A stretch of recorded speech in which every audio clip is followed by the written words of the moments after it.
So I wanted to show real quick, this was the original design that I've been using, and it works pretty good. Um, Jake was having a hard time with the fitting all the wires in, especially if you're not doing a tool board. So he made this one, but I didn't like the way these had to print. Even this one I print laying down, but I didn't like the way these had to print. So I made a few changes to the setup so that it can print upright, and seems to have worked pretty good. You know, just a little curve in here, and barely use any supports, and this is what it comes out like.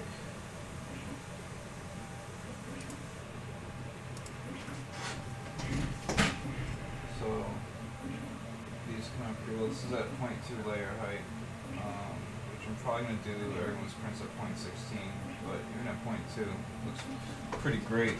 The orbiter, this is the last change I made. I made it so that it, I went back to the 16F bearings. I guess for now I'm just going to keep making two different versions, you know, so if anyone has a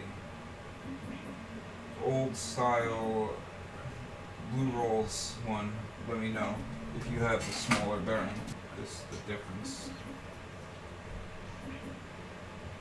You can see the opening is much smaller. But yeah. Also, installing this back bearing is very hard unless you do it a certain way, which I've shown in the video before. So I either use a 1/4 inch drive shank, but you drop it in and then kind of start getting it lined up a little bit. So now it's like sitting like that.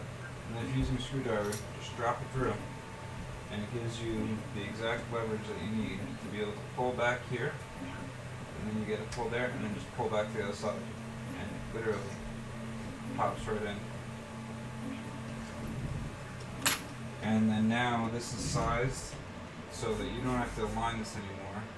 The offsets are set perfect, so you literally just loosen it, push this bearing down as far as you can go, push this gear up to that bearing.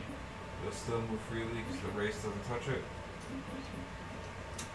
And pop it in, and your path is perfect. So you don't have to self-align it with filament or anything anymore. But yeah. And this is the newest design that holds the filament right there, which works pretty good.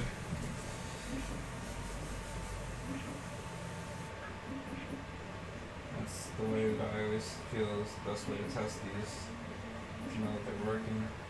And the crazy part is you can even face it away and it still grips it. Face the other way. It really grips hard. The last thing is I have some of these cable chains if anyone wants them, but I'm not gonna.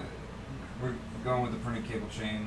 One is I didn't end up buying more of them because I ended up using that money to buy the other stuff that I ended up realizing that we needed. Which I know some people also want extra idlers or shoulder bolts to kind of replace the existing ones too. But this cable chain, I really don't want anyone using it because it worked great. It works great. But I had a failure very shortly after, and I think it had a lot to do with the fact that you have to pull everything through it instead of having links to come apart. So my printed cable chain is actually working out better.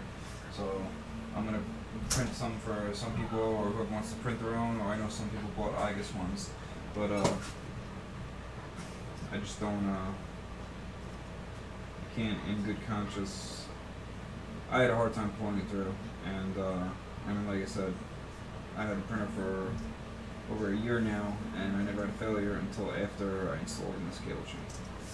So the printed cable chain definitely is working great.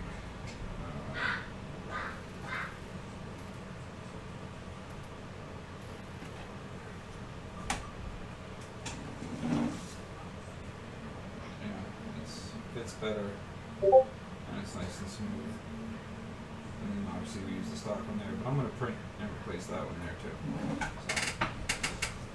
So, that's everything.